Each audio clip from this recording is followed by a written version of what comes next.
So, the vibration system is ready.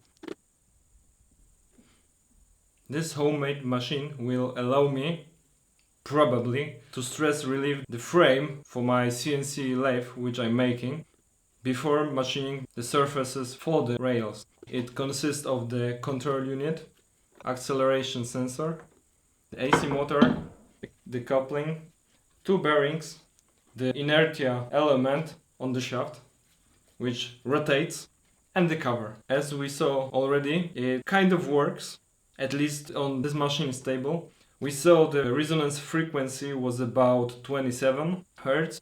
It was really well visible. I've noticed also the display has frozen during some of the tests, probably because the control unit was also on the vibrating table and the sensor lost the connection to the Arduino. Probably. But it's not a problem because we saw very well that the resonance frequency was at about 27, so maybe the display and the sensor isn't even needed. We'll see when we try to stress relieve the welded frame of the DIY CNC lathe I'm making now. Also, please tell me if me speaking is a good idea.